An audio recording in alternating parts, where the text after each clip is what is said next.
pada saat ini Tuhan Yesus. Kami buka hati kami untuk jamahan-Mu, untuk lawatan-Mu Tuhan. Terima kasih untuk kesempatan hari ini Tuhan. Kami sungguh bersyukur Engkau Allah yang baik, Allah yang selalu menyertai kami. Terima kasih Tuhan. Saat ini bersabdalah atas setiap kami, di dalam nama Yesus, haleluya, amin. Shalom Bapak Ibu dan Saudara-saudari, kita bertemu kembali di dalam Perenungan Intim dengan Allah, yang pada hari ini akan membahas mengenai kuasa Roh Kudus melindungi orang percaya. Firman Tuhan yang akan kita pelajari bersama terdapat pada kitab Lukas 10, ayatnya yang ke-17 sampai dengan ayatnya yang ke-19. Berikut adalah firman Tuhan di dalam Lukas 10, ayatnya yang ke-17 sampai dengan 19. Kemudian ke-70 murid itu kembali dengan gembira dan berkata, "Tuhan, setan-setan pun takluk kepada kami demi nama-Mu." Lalu kata Yesus kepada mereka, "Aku melihat iblis jatuh seperti kilat dari langit. Sesungguhnya aku telah memberikan kuasa kepada kamu untuk menginjak ular dan kalajengking, dan kuasa atas segala kekuatan musuh, sehingga tidak ada yang akan membahayakan kamu."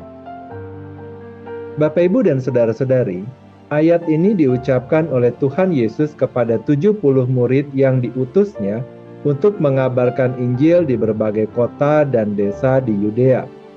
Mereka diutus dengan kuasa untuk menyembuhkan orang sakit dan melawan kuasa-kuasa kegelapan, sebagaimana yang dilakukan oleh Yesus sendiri di dalam pelayanannya.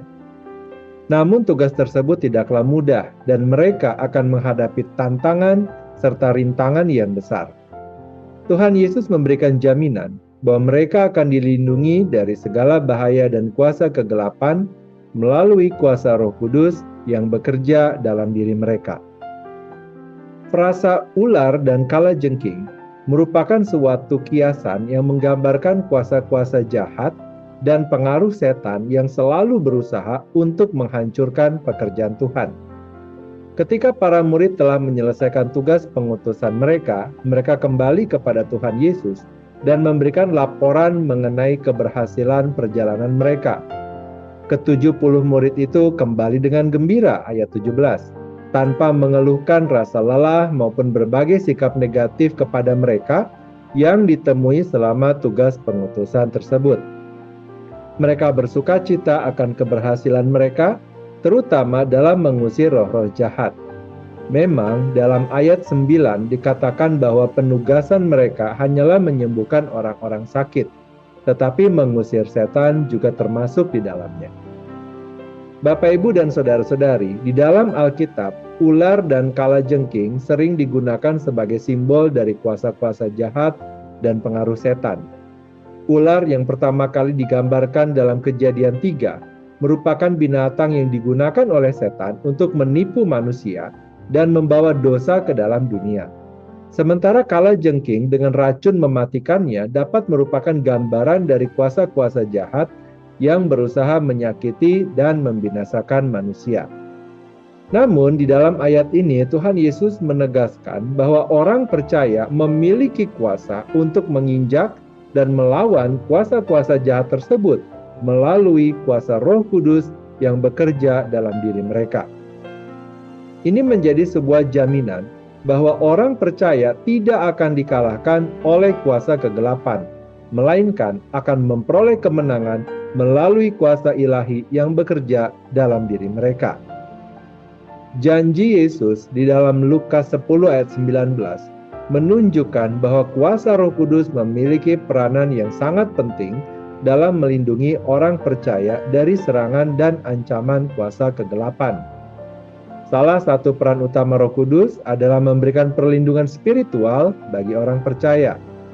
Roh Kudus bekerja dalam diri orang percaya untuk menguatkan iman mereka, memberikan pengertian akan firman Tuhan, dan memampukan mereka untuk mengatasi godaan dan tipu muslihat setan.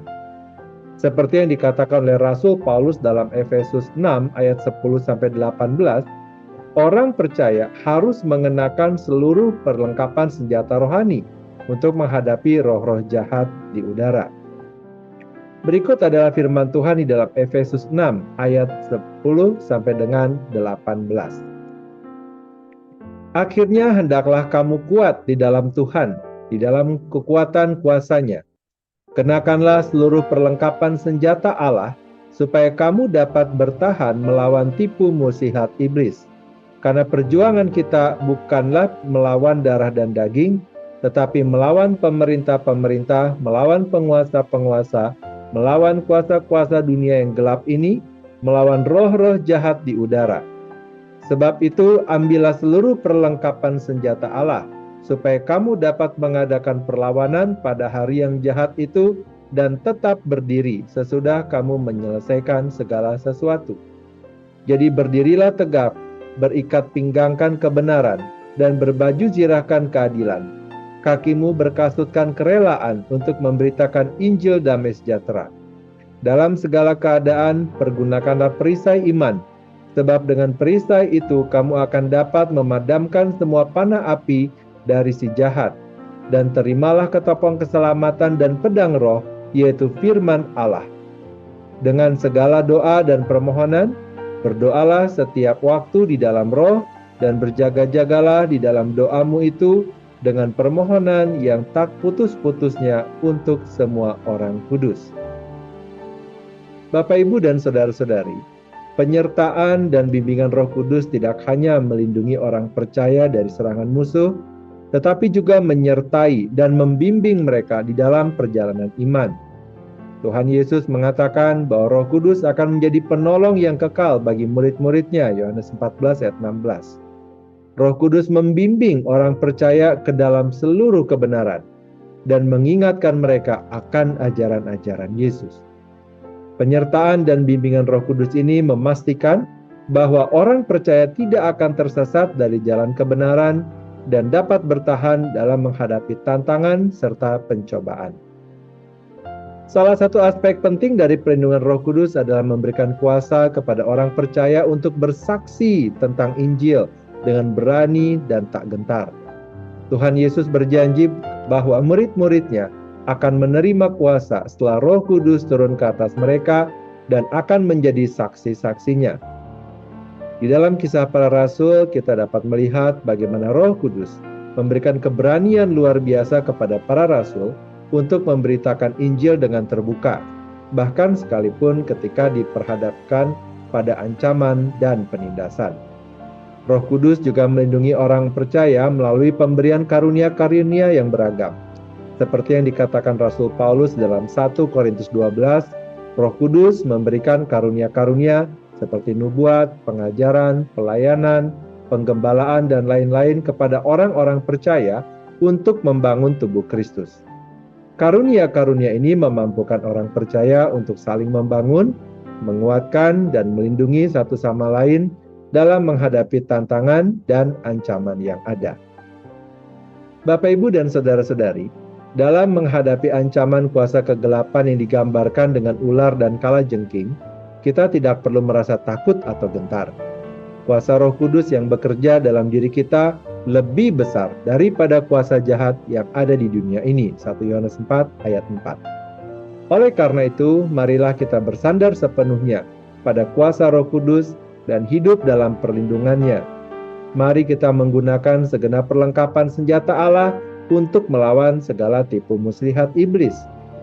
Dengan demikian, kita akan dapat berdiri teguh di dalam iman dan menjadi saksi-saksi yang berani bagi Kristus di tengah-tengah dunia yang gelap ini. Mari kita berdoa. Bapa yang baik, kami berterima kasih dan bersyukur atas kebenaran firman Tuhan yang telah kami dengar pada hari ini, yang mengingatkan kami bahwa Roh Kudus melindungi setiap orang percaya. Oleh karena itu, kami tidak perlu takut dan gentar di dalam kami menjalani kehidupan kami di dalam Tuhan, karena Engkau menyertai kami dan Engkau memberikan kepada kami kekuatan dan hikmat yang kami perlukan untuk kami dapat menjalani hidup kami seturut dengan kehendak Tuhan.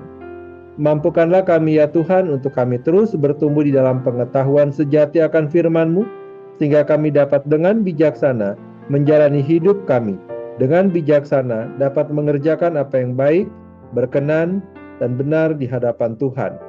Dan kami juga berdoa biarlah hidup yang kami jalani di dalam kesementaraan ini adalah hidup yang bermakna, menjadi berkat bagi banyak orang, dan hidup yang memuliakan Tuhan. Kini kami memohonkan kepadamu ya Tuhan, kiranya damai sejahtera dari Allah Bapa, cinta kasih dari Tuhan Yesus Kristus, serta persekutuan dengan Allah Roh Kudus menyertai kami, sampai kedatangan Tuhan yang kedua kali menjemput setiap kami yang percaya. Di dalam nama Tuhan Yesus kami berdoa. Amin. Demikianlah perenungan intim dengan Allah pada kesempatan ini. Sampai bertemu kembali di dalam perenungan intim dengan Allah berikutnya. Tuhan Yesus memberkati.